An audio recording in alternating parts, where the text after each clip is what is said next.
Qatar से अहम तरीन खबर मौसूल हो रही है। कतर हुकूमत दोहा में धमाके सुने गए हैं। इसराइल ने कतर के दारुल हुकूमत दोहा में मुज़ाकरात के लिए मौजूद हमास की क़यादत को फ़ज़ाई हमलों का निशाना बनाया है, जिसके नतीजे में हमास के सीनियर तरीन रहनुमा खलील अल हैया की हलाकत की मुतज़ाद इतलात सामने आ रही है। ये बहुत बड़ा वाकया हुआ है जो कतर का ऊपर ये हमला हुआ। दो तीन बड़े इंटरेस्टिंग सवाल हो गए, क्योंकि ये तो हो नहीं सकता। ये जो इनकी अल उदैद एयरबेस थी, इनका सेंटकॉम का मिडल ईस्ट का कमांड भी आई है, तो इसलिए यूएस को तमाम पता था। कतर पर हमला तो हो गया, क्या अब कतर जो कहता है कि हम अपना हक महफूज रखते हैं जवाब का, क्या कतर जवाब देगा? क्या अरब वर्ल्ड जवाब देगी? नहीं, मैं आपको फिर दावे से कह रहा हूं, ग्रेटर इसराइल और नो ग्रेटर इसराइल, ये इसराइल इन सबको नाकों चने चबवा के रखेगा। इसराइल तो इस बात का एलानिया तौर पर इतराफ कर रहा है कि अब तो वो किसी मुल्क को नहीं छोड़ेगा, किसी भी मुसलमान मुल्क को। फिर तो कोई मुल्क भी वहाँ सिक्योर नहीं है इसराइल से। जिस तरह यहाँ इंडिया से कोई, हमारे यहाँ भी देखे ना, इंडिया ने अटैक कर दिया था।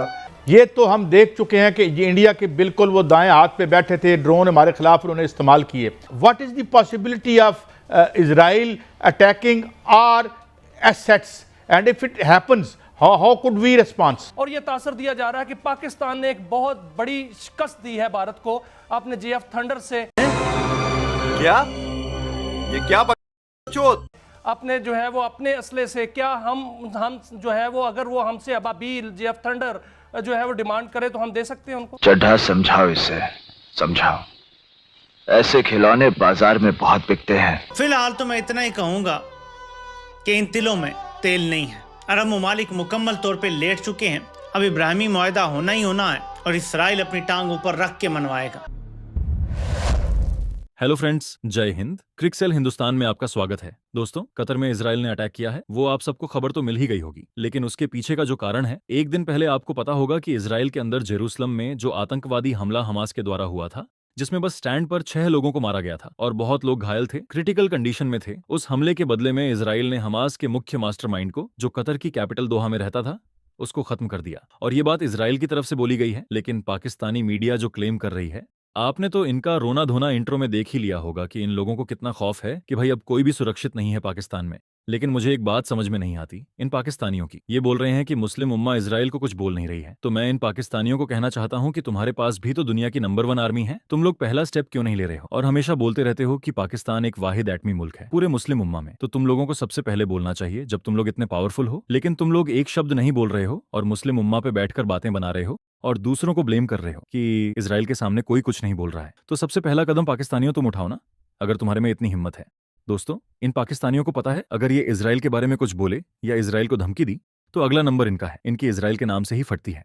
तो चलिए पाक मीडिया का रिएक्शन देखते हैं। अगर चैनल पर नए हैं तो प्लीज चैनल को सब्सक्राइब कर दें, वीडियो को लाइक करके कमेंट सेक्शन में अपनी राय जरूर लिखें। हाँ जी, तो दावा ये किया जा रहा है कि जो कतर के ऊपर इसराइल ने हमला किया है उसके बारे में अमेरिका को पहले से पता था और अमेरिका ने यानी ट्रंप ने अपने बंदे को कहा कि कतर को भी इन्फॉर्म कर दो और कतर को भी इन्फॉर्म कर दिया गया था। ये आया है अमेरिका का वर्जन, ये है ऑफिशियल व्हाइट हाउस का वर्जन। लेकिन खेल में एक ट्विस्ट तब आता है जब कतर की फॉरेन मिनिस्ट्री के ऑफिशियल स्पोक्सपर्सन ये बयान जारी करते हैं। The statement being circulated about Qatar being informed of the attack in advance are baseless. The call from a US official came during the sound of explosions caused by the Israeli attack in Doha. Attack शुरू हो चुका था, धमाके हो रहे थे, तो America की कॉल आई। इससे पहले अमेरिका की कोई कॉल हमें नहीं आई। यहाँ पे बहुत सारे सवालात जन्म लेते हैं। अमेरिका ये दावा क्यों करेगा कि हमने कतर को पहले इन्फॉर्म कर दिया था? लेकिन अगर अमेरिका का ये दावा झूठा है तो कतर का दिफाई निज़ाम कहाँ है? कतर के राफेल जहाज़ कहाँ हैं? F-15s कहाँ हैं? कतर कोई गरीब मुल्क नहीं है, बड़ी ज़बरदस्त एयरफोर्स रखता है कतर। नंबर्स को छोड़ें, लेकिन उनके पास बड़े एडवांस जेट्स मौजूद हैं। तो वो कहाँ थे? मैं कतर की एयरफोर्स के बारे में आपको बताता चलूं। One of the best hand picked aircraft इस दुनिया में इस वक्त कतर एयरफोर्स के पास है। राफेल 36 जो इंडिया के पास है, उतने ही जहाज कतर के पास है।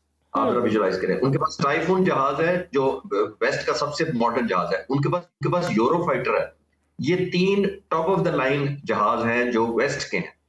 उसके बाद उनके पास 15 QA है, वन ऑफ द बेस्ट, शायद इजराइल को भी नहीं दिया हुआ उन्होंने, वो है उनके पास। उनके पास C-17 ट्रांसपोर्ट है, उनके पास C-130, सबसे बड़े उनका अमेरिकन एयरबेस है सबसे बड़ा इस रीजन का उनके पास।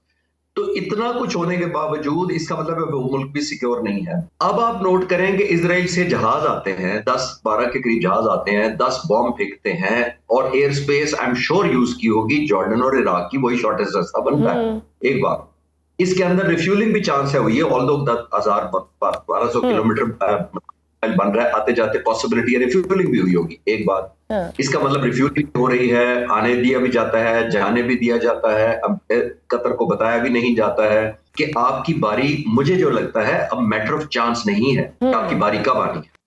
तो यहां से आप अंदाजा लगा लें कि उम्मा का इस टाइम क्या हाल है। और पाकिस्तानी जर्नैल ये भांप गए हैं कि इसराइल इज इनएविटेबल। पिछले एक महीने में इसराइल ने 6 अरब टेरिटरीज में बॉम्बिंग की है, उसमें से ईरान को निकाल दें जिसके साथ उसकी जून में बाकायदा लड़ाई हुई है। मैं सिर्फ पिछले 30 दिन की बात कर रहा हूँ। गाजा में वो रोज़ बमबारी करते हैं, सीरिया में उन्होंने बॉम्बिंग की है, लेबनान में उन्होंने बॉम्बिंग की है, यमन में उन्होंने एयर स्ट्राइक से बॉम्बिंग की है, और गुज़श्ता 24 घंटों में उन्होंने अरब मुल्क तुनीसिया जो है उसके साहिल के ऊपर भी उन्होंने ड्रोन स्ट्राइक की है, जो फ्लोटिला के ऊपर की है, ग्रेटा थनबर्ग की बोट के ऊपर। और अब से 4-6 घंटे पहले, 6 घंटे पहले में जो टाइम गुजरा है उसमें उन्होंने कतर के अंदर, जिसमें अमेरिका का लार्जेस्ट एयरबेस है अल उदीद, वहाँ पर भी उन्होंने एयर स्ट्राइक किया है, जिसके नतीजे में 6 लोग हलाक हुए हैं, जिसमें 2-3 हमास के हैं, एक आध कोई और लोग हैं, एक इसे कहते हैं सिक्योरिटी ऑफिशियल है कतर की रिपब्लिक का। And this is a shocker. Saudi Arab के, मुत्तहिदा अरब इमारात के, जॉर्डन के, इजिप्ट के, ओमान के, बहरीन के होश उड़ गए हैं एज पर माई रिसर्च कि ये क्या हुआ, ये कैसे हो सकता है, इस तरह की चीज़ कैसे हो सकती है। ये जो अरब ममालिक हैं इनकी कसम पुरसी पर मुझे तरस भी आता है, गुस्सा भी आता है, इसलिए कि तमाम तर वसाइल होने के बावजूद, तमाम तर मिलिट्री इक्विपमेंट होने के बावजूद उनमें इतनी सख्त नहीं है कि अमेरिका, इसराइल जैसी छोटी सी रियासत जो इतनी सी जिसकी औकात है टोटल, उसके खिलाफ कोई इकदाम कर सकें। ईरान ने हाल ही में साबित किया कि वो मुल्क जो ज़ाती गैरत रखते हैं, वो मुल्क जिनकी अपनी कोई अना होती है, जिनकी कोई अपनी मिली सोच होती है, वो फिर इस तरह का जवाब देते हैं कि मिसाल कायम की हुई है, अभी चंद महीने भी नहीं हुए इसको, ठीक है। वो दूसरी बात है कि इसराइल का दीदा इतना खुल गया है कि 6 महीने में उसने 6 ममालिक के खिलाफ जारियत की है, हमले किए हैं उनके ऊपर। तो ये तो खुली इंटरनेशनल जारियत है। इसके ऊपर अगर सारे अपने अपने घुटनों में मुंह दे के बैठे रहेंगे तो मैं आपको फिर दावे से कह रहा हूँ, ग्रेटर इसराइल और नो ग्रेटर इसराइल, ये इसराइल इन सबको नाकों चने चबवा के रखेगा। अमेरिका ने इस खित्ते की जो दौलत है, जो ऑयल है, उसके ऊपर अपना तसल्लुत कायम रखना है, ये उसके लिए लाइफ लाइन है। प्राइम मिनिस्टर नेतन्याहू ने जो ऑफिशियल इसकी एक्सप्लेनेशन दी है कि अब से 24 घंटे पहले यरूशलेम के अंदर जो फ़लस्तीनी गनमैन ने हमला किया दहशतगर्दी का, जिसके नतीजे में 6 लोग हलाक हुए, कई लोग और ज़ख्मी हुए, उसे उन्होंने हमास के साथ जोड़ के उसका तासुर ये देने की कोशिश की है कि इस वजह से उन्होंने दोहा के अंदर ये स्ट्राइक किए। गो कि इसराइली कोई भी ऐसी सेटिस्फैक्ट्री एक्सप्लेनेशन नहीं दे पाते, ना ही हमास ने उसकी जिम्मेदारी ली है, जिससे आप ये साबित कर सकें कि जो हमला हुआ है यरूशलेम में उसका हमास से ताल्लुक था, उसका ताल्लुक इस्लामिक जिहाद से भी हो सकता है, उसका ताल्लुक किसी और ग्रुप से भी हो सकता है। तो कोई उसके बारे में क्लैरिटी नहीं है। जिस चीज़ की क्लैरिटी है कि हमास को वॉर्न किया था इसराइल की मिलिट्री के हेड अयाल ज़मीर ने 31 अगस्त को कि चूँकि हमास इसराइल की बात नहीं मान रही, आप ये ना समझें कि आप दूर बैठे हुए हैं, आप जहाँ जहाँ मौजूद हैं अब्रॉड मुख्तलिफ हिस्सों में, हम वहाँ आपको टारगेट कर सकते हैं। नेतन्याहू ने भी इसी किस्म की चीज़ की थी, और हमास के हवाले से कि हमास सरेंडर नहीं कर रही, हमास एग्रीमेंट नहीं कर रही, हमारे साथ हमारी टॉक्स कंक्लूड नहीं हो रही, खुद अमेरिका के प्रेसिडेंट ने भी इसी किस्म की बातें की थी।